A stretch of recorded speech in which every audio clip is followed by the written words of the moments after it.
El mes de octubre. El mes de octubre es en Italia una estación deliciosa. El sol ha perdido su calor, pero no su brillo, y aunque es menos abrasador, sigue siendo refulgente.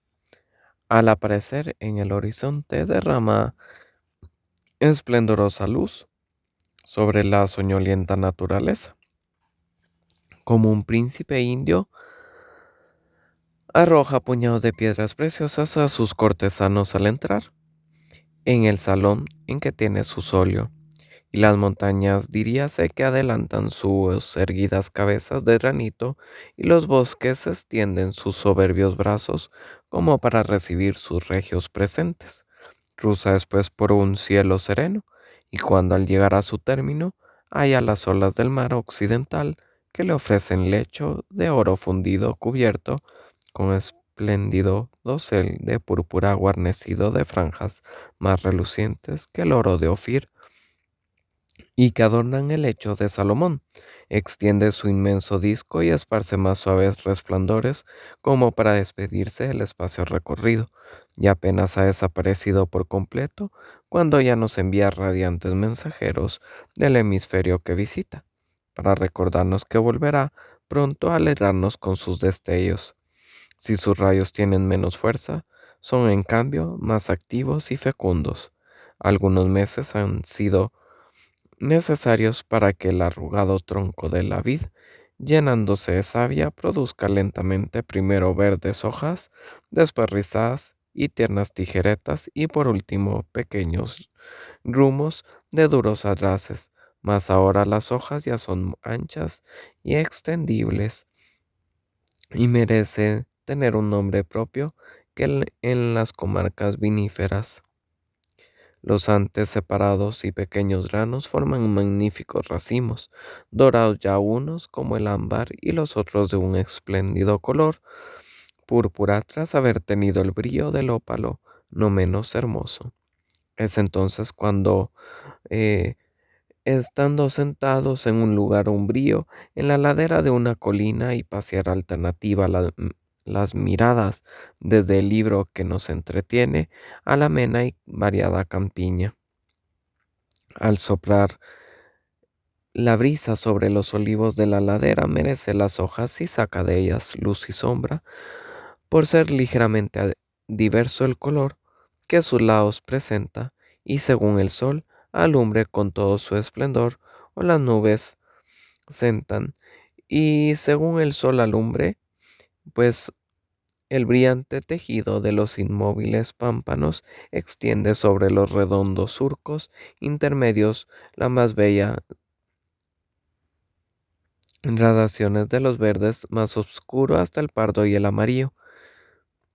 Mezclada ahora con esto los otros colores infinitos que animan el paisaje, el del oscuro ciprés, de la severa encina, del rico castaño y los rojos árboles frutales, los secos rastrojos y el melancólico pino, que en Italia lo que la palmera en Oriente y que dominan con su elevada copa el humilde boj y el madroño, los laureles de las quintas, diseminadas en los montes y collados o en la dilatada llanura, con sus fuentes en formas de elevados surtidores y anchas cascadas, sus pórticos de brillantes mármoles y sus estatuas de piedra o de bruñido bronce, y las abigarradas fachadas de las casas rústicas, los innumerables jardines y diversas especies de césped, y tendréis una débil e imperfecta idea de lo atractivo que en este mes invitan,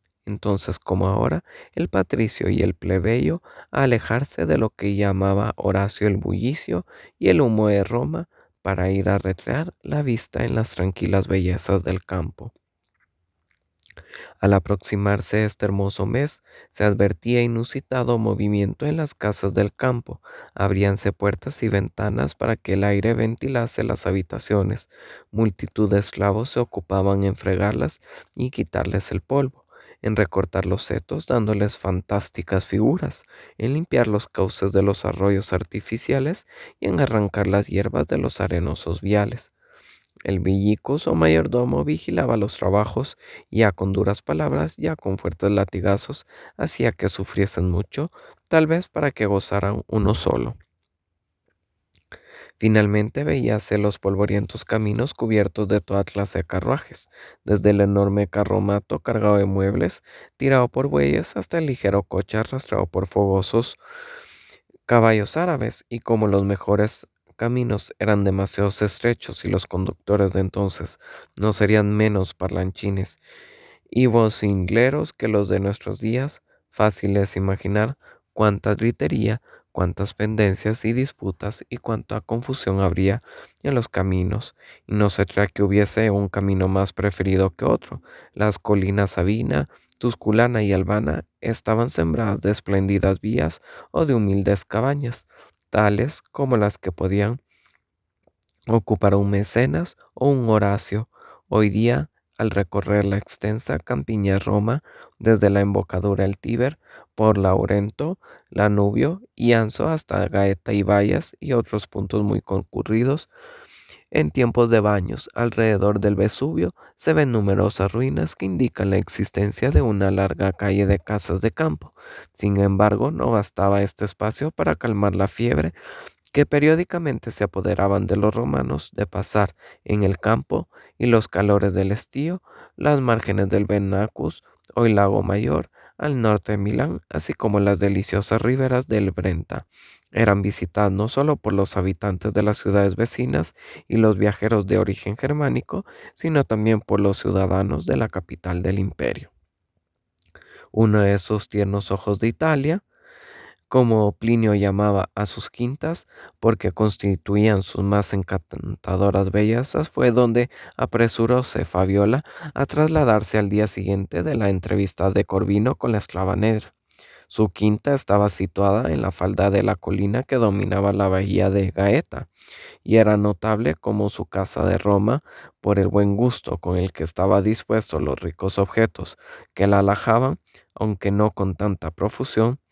Desde la terraza de esta elegante mansión se divisaban las tranquilas y azuladas aguas del Golfo, encerrados en la más hermosa de las playas, como espejo de esmaltado y riquísimo marco, y surcado por las blancas velas doradas por el sol, de multitud de trirremos, barracos de recreo y lanchas de pescadores, de donde salían estrepitosas carcajadas de los excursionistas, los armoniosos sonidos del arpa o los groseros dichos y cantos de los rudos marineros. Una galería enrejada cubierta de enredaderas conducía a los baños situados en la playa. A la mitad del camino había una puerta que daba a un delicioso prado, cuyo verdor mantenía constantemente fresca el agua de un arroyuelo, que brotando de una roca y detenido momentáneamente en un remanso donde burbujeaba y se agitaba, deslizábase a lo largo del enrejado hasta perderse en el mar. Dos gigantescos plátanos, semejantes a los que daban sombra a Platón y a Cicerón mientras se entregaban a sus tareas filosóficas, adornaban este ameno recinto, donde crecían además las más raras y hermosas plantas exóticas, aclimatadas a fuerza de cuidados y a despecho del helado invierno y al estío abrasador. Fabio, por razones que más adelante expondremos, visitaba a veces la quinta, y aún entonces no se detenía en ella más allá de un par de días, de paso casi siempre para algún punto donde hallara mayores distracciones, so pretexto de negocios urgentes e importantes. Su hija, sin embargo, gozaba de una deliciosa soledad, además de una buena biblioteca que había en la quinta y contenía especialmente obras de agricultura o de carácter local. La joven solía tener gran número de libros traídos de Roma, unos que ya de antes consideraba como predilectos, y otros que eran obras ligeras propias de la estación, de las cuales se procuraba frecuentemente a elevado precio una primera copia. Con los libros le llevaba también pequeños objetos de arte que, distribuidos en las habitaciones de la casa, deleitaban su imaginación. Pasaba la mayor parte de las horas de la mañana en el delicioso retiro antes descrito, con un cesto a su lado, del que sacaba ya uno, ya otro libro. Pero si cualquiera de sus amistades la hubiera visitado este año, se habría admirado de verla casi siempre acompañado de una esclava. Podemos imaginarnos cuán admirada debió quedar Fabiola el día después del banquete en casa de su padre, al saber por Inés que Cira no había querido dejar su servicio, a pesar de la promesa que se le hiciera de concederle la libertad, y aún mayor fue su asombro cuando supo que la razón de esta negativa era el afecto a su persona. No creía haber merecido este cariño por ningún acto de bondad, ni aun por haber gratificado con largueza a su sierva por el cuidado con que durante su enfermedad la había asistido, y durante algún tiempo estuvo inclinada a creer que Cira no estaba en su cabal juicio, pero rechazó muy pronto esta idea. Cierto es que había leído u oído referir ejemplos de fidelidad y abnegación de las esclavas, aun para con los amos que la habían tratado con rigor cruel, pero estos 10 o 12 casos de afecto referidos como raras excepciones, ¿qué valor podían tener al lado de los millares de odio que presentaba deseaba diariamente? Sin embargo, el ejemplo que a la vida tenía le llamaba fuertemente la atención. Esperó algún tiempo sin dejar de espiar disimuladamente a Cira, a fin de descubrir en su conducta o en su aspecto alguna señal que indicara su convencimiento de haber realizado una gran acción y su deseo de que ésta no pasara inadvertida para su ama. Pero fue en vano. Su esclava continuó desempeñando sus obligaciones con la misma sencilla diligencia de siempre, y no dio la menor muestra de haberse imaginado que era menos sierva que antes. El corazón de Fabiola fue ablandándose de día en día. Comenzó a sentir que no era tan fácil lo que en su conversación con Inés había juzgado imposible, amar a una esclava, y descubrió también que existía en el mundo un amor verdaderamente desinteresado, un cariño que no esperaba ser correspondido. Sus pláticas con Cira, después de la memorable que hemos referido, habían convencido a Fabiola de que Esclava poseía una educación esmerada, pero la delicadeza lo impedía preguntarle acerca de su propia historia, y más sabiendo que algunos amos educaban a sus esclavos jóvenes para aumentar su valor. Pronto descubrió que Cira leía y escribía perfectamente el griego y el latín, y en mérito de esto mejoró gradualmente su situación, con gran descontento de las envidiosas compañeras de la esclava.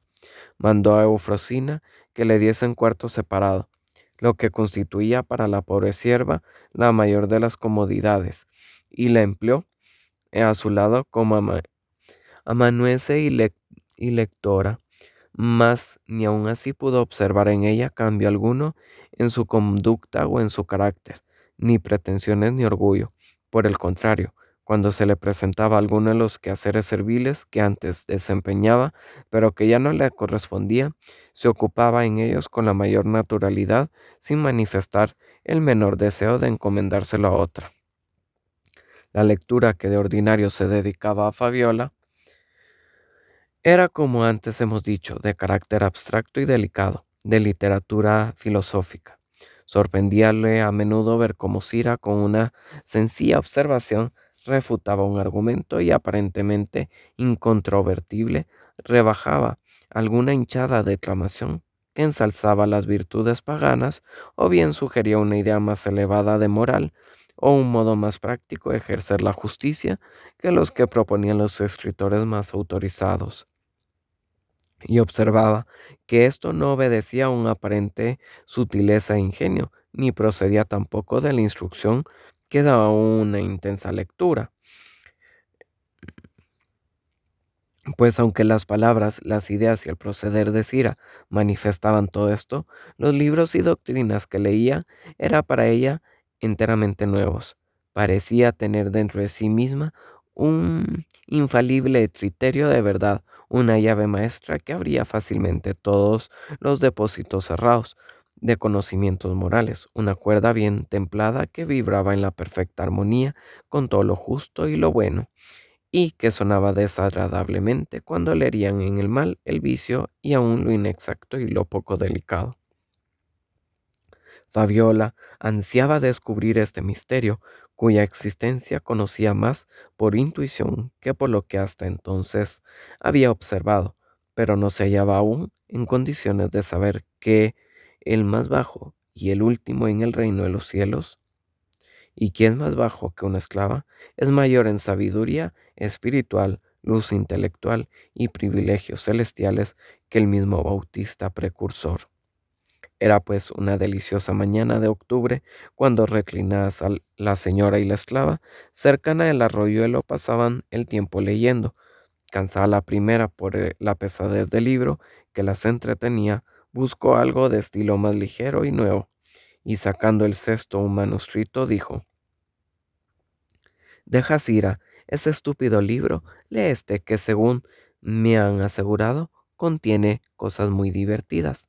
Como acaba de aparecer, será nuevo para ambas. La esclava obedeció, pero al ver el título del libro se puso encendida como la grana. Continuó leyendo los primeros renglones y vio confirmados sus temores. Se trataba de una de esas abominables producciones que, a pesar de ser groseramente inmorales y de mofarse de todas las virtudes, se dejaban circular libremente, según refiere lamentándose de ellos San Justino, al paso que todos los escritos de los cristianos estaban prohibidos o desacreditados. Sira dejó el manuscrito y dirigiéndose a su ama con firme resolución dijo: No me pidas que te lea este libro, mi buena señora. No está bien que tú lo oigas ni que yo lo lea. Fabiola quedó atónita ante semejante petición, pues jamás había soñado que alguien pretendiese poner coto a sus lecturas o restricción a sus estudios, y mucho más teniendo presente que, según afirman todos los autores clásicos desde Horacio hasta Ausonio, lo que hoy se tendría como inconveniente para la lectura común formaba entonces parte de la literatura corriente y del buen tono. Y en efecto, en virtud de qué regla de moral podría declararse pernicioso los libros que sólo describían con pluma lo que el pincel y el buril había expuesto constantemente. Fabiola no tenía más alta regla para distinguir lo bueno de lo malo que el mismo sistema en que había sido educada, y de ahí que preguntase sonriendo a su esclava: ¿Qué daño puede ocasionarnos la lectura de este libro? No dudo que se describirán en él acciones perversas y crímenes abominables, pero esto no ha de inducirnos a cometerlos, mientras que es divertido saber lo de los demás. ¿Los ejecutarías tú por algún motivo? Por nada del mundo. Sin embargo, oyéndolos leer, ocupan tu imaginación y tu pensamiento se fija en ellos, puesto que se sientes placer en leerlos. ¿Cierto? ¿Y eso qué importa? Más de lo que puedes sospechar, pues esa imagen es impureza y esa complacencia iniquidad. Es imposible, ya que para que haya iniquidad es necesaria la acción. Cierto, señora mía, pero ¿qué es el pensamiento sino un acto del alma? Cuando se desea asesinar a alguien, se verifica una acción de ese poder invisible, acción tan invisible como el mismo poder. El golpe que mata no es más que el acto mecánico del cuerpo, tan perceptible como su origen. ¿Qué poder es el que manda y cuál es el que obedece? ¿Quién será responsable del acto final?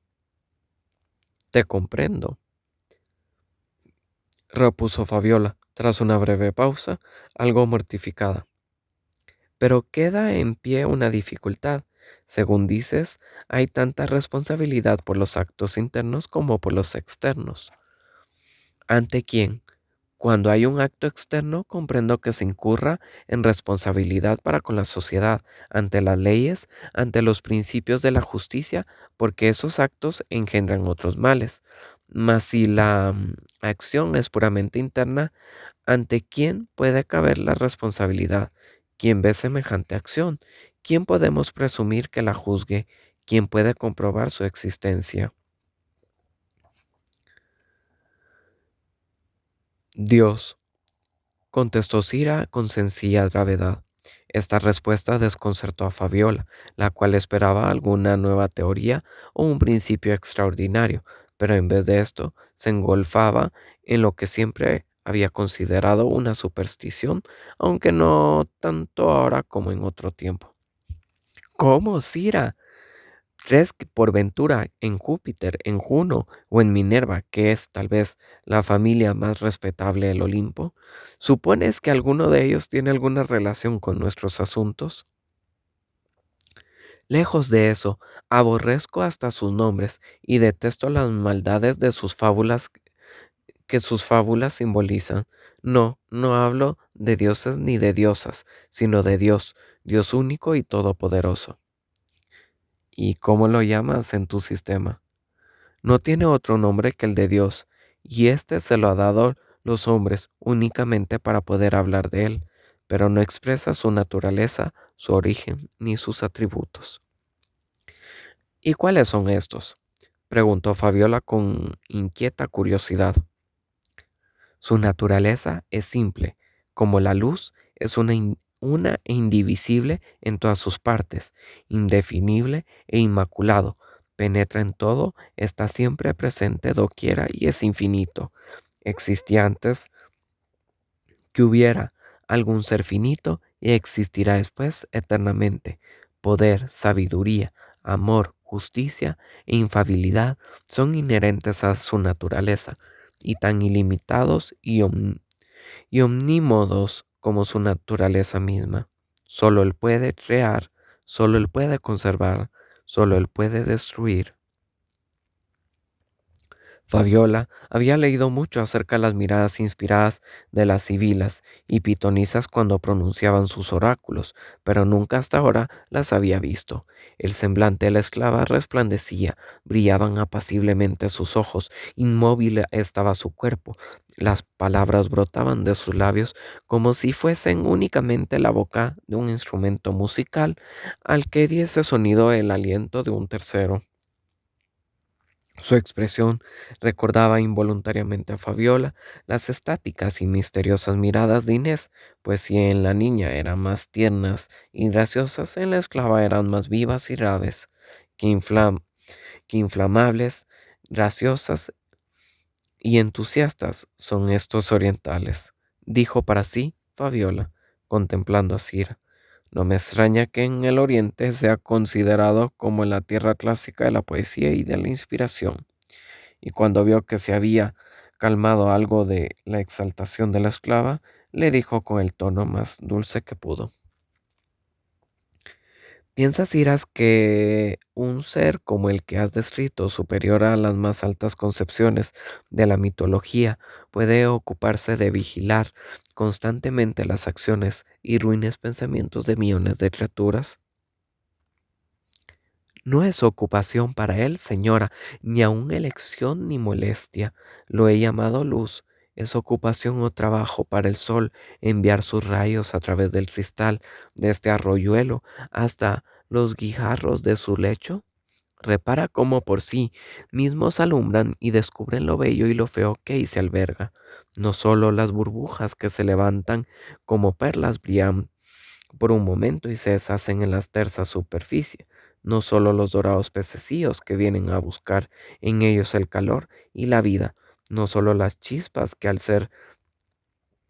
caer despide cada gota, sino también los oscuros y sucios y repugnantes sapos que procura en vano ocultar su fealdad en las concavidades, pues la luz los persigue y descubre. ¿Hay en todo esto molestia o ocupación para el sol?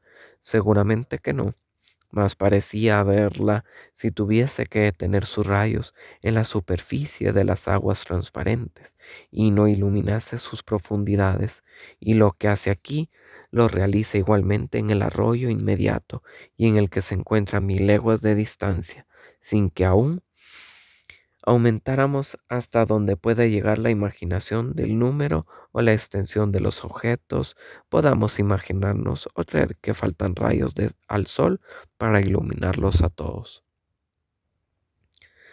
Tus teorías son siempre bellas, Ira, y serían maravillosas si fuesen verdaderas, repuso Fabiola después de un corto silencio, durante el cual contempló atentamente el arroyuelo, como si quisiera comprobar que era cierto lo que le decía la esclava. Y parecía verdades, añadió, pues la ficción no puede ser jamás tan bella como la verdad.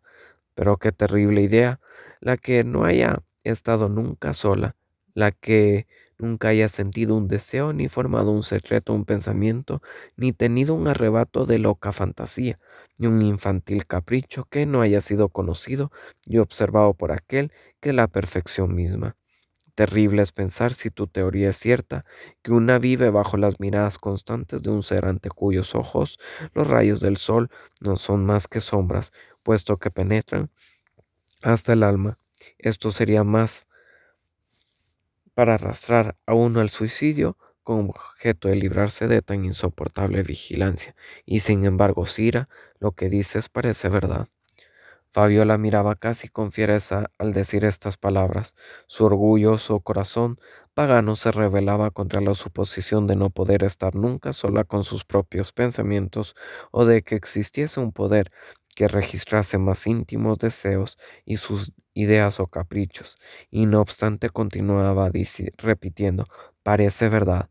Su elevada inteligencia sostenía empeñada batalla con su orgullo, como lucha el águila con la serpiente, sujetando a su asustado enemigo más con la vista que con el piso y las garras. Después de este combate visible en su rostro y sus gestos, entró en completa calma y le pareció sentir por vez primera la presencia de un ser superior a ella, a quien temía y sin embargo deseaba amar.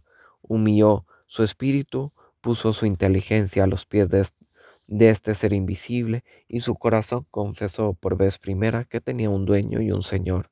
Cira, entre tanto, presa de intensa inquietud, observaba en silencio la lucha que se libraba en el alma de su señora, y comprendiendo cuánto dependía su conversión de las evoluciones de su entendimiento, y cuán importante paso se daba en la instrucción religiosa de su inconsciente pupila, oraba fervorosamente para que Dios le concediese esta gracia. Al fin Fabiola levantó la cabeza, que parecía haber humillado al mismo tiempo que su espíritu, y dijo con encantadora dulzura: Estoy segura, Sira, de que no he penetrado aún en la profundidad de tu doctrina, y de que tienes todavía mucho más que enseñarme. La pobre esclava se sonrojó al oír esto, y por sus mejillas se deslizó una ardiente lágrima. Pero hoy has abierto ante mis ojos un nuevo horizonte, prosiguió Fabiola. Has dado a mis pensamientos una nueva dirección, una esfera de virtud independiente de las opiniones y los juicios de los hombres. Me has dado a conocer un poder que examina, aprueba y recompensa lo bueno. Sira asintió con movimiento de cabeza, tras lo cual su señora continuó: Un poder que está presente con nosotros cuando nadie nos puede ver, ni detenernos, ni alentarnos. Plena convicción de que aun cuando estuviésemos en perpetua soledad, seríamos siempre los mismos, puesto que en su presencia entre nosotros para guiarnos sería superior a la de todos los principios humanos, y no nos podría abandonar. Tal es, si te comprendo bien, la elevada posición moral en que tu doctrina coloca a cada individuo. Descender de ella, aun viviendo exteriormente una vida virtuosa e irreprensible, es mera apariencia y positiva iniquidad, ¿no es cierto? Oh, mi querida señora, cuán mejor que yo sabes expresarlo, exclamó Cira conmovida. Nunca me has adulado, Cira, replicó Fabiola sonriendo. No empieces ahora, pero ya que has arrojado nueva luz sobre lo que estaba para mí envuelto en las más densas tinieblas, dime si era esto lo que quisiste es darme a entender cuando en una ocasión me dijiste que no había, según tu parecer, diferencia entre una esclava y su señora, o mejor dicho, que esta diferencia es meramente exterior, social y corpórea. No puede, por consiguiente, ser puesta en parangón con la igualdad que existe ante este ser supremo del que me hablas, ni con esa superioridad moral que él podría ver en uno sobre otro, contraria a la posición aparente en la sociedad. Tal es, en líneas generales, mi pensamiento, noble señora, pero van envueltas en la idea otras consideraciones que tienen al presente poca importancia para ti. No obstante, me pareció tan monstruosa tu proposición cuando la formulaste. No me dejé dominar por el orgullo y la cólera. ¿Te acuerdas, Ira? Oh, no, no, replicó la bondadosa esclava. Te suplico que no lo recuerdes. ¿Has olvidado lo que te hice aquel día? Interrogó Fabiola, presa de una emoción completamente nueva para ella. La pobre esclava no pudo resistir más, arrojóse a los pies de su señora y quiso cogerla a la mano para besársela, pero Fabiola se lo impidió y por primera vez en su vida abrió los brazos a una esclava y lloró copiosamente mientras las estrechaba contra sus pechos. Su corazón iba sobreponiéndose a su inteligencia, lo cual solo podía obedecer a sus creencias y sus emociones. Por fin logró serenarse un poco y desprendiéndose los brazos de Cira dijo, una pregunta más. ¿Podemos atrevernos a dar culto al ser que has descrito? ¿No es demasiado grande y sublime para ser adorado por nosotros? No, por cierto, señora mía, repuso la esclava, no está tan distante de nosotros como supones, ya que como la luz del sol, todos vivimos y nos movemos en el esplendor de su poder, de su bondad y de su sabiduría, podemos dirigirnos a él como alguien que está fuera de nosotros, sino como un ser que en virtud de su omnipotencia se halla cerca y aún dentro de nosotros mismos. Nuestras súplicas caen en su seno y los deseos de nuestros corazones pasan directamente al abismo de su eterna bondad. Pero, objetó Fabiola tímidamente, es posible que haya actos como, por ejemplo, los de sacrificio por medio de los cuales conozcamos nosotros su poder y lo adoremos. Cira vaciló porque la conversación tomaba un giro misterioso y la conducía a un terreno en que la iglesia no permite que entren en él los profanos. Así se limitó a dar una contestación afirmativa, pero de un modo general. Y no podría yo, prosiguió en tono aún más humilde su señora, instruirme todavía más en tu escuela para llegar a ejecutar esos actos de adoración. Temo que no, señora mía, repuso Cira. Se necesita una víctima digna de la divinidad a quien se ofrece el sacrificio. Tiene razón, contestó Fabiola. Un toro puede ser bastante para Júpiter, un cabrito para Baco, pero ¿dónde habré sacar un sacrificio digno del Dios que me has enseñado a conocer? Debe ser en todos conceptos dignos de su inmaculada pureza, de su grandeza sin igual e infinita bondad y gracia. ¿Y cuál puede ser, Cira? Solamente el mismo. Fabiola se cubrió el rostro con ambas manos y después de unos instantes de meditación levantó los ojos hacia su esclava y dijo en tono grave y solemne, no te comprendo, Cira, pero después de haberme explicado con tanta claridad la gravedad de esta responsabilidad que pesa constantemente sobre nuestras acciones y palabras, estoy segura de que encierra una significación real lo que acabas de decirme, aunque no se me escapa su sentido. La tiene en efecto, y esto es tan cierto como que todos mis pensamientos y cada una de mis palabras los ve y la oye la divinidad. No me siento con fuerzas en este momento para proseguir. Mi espíritu necesita descanso, Sira.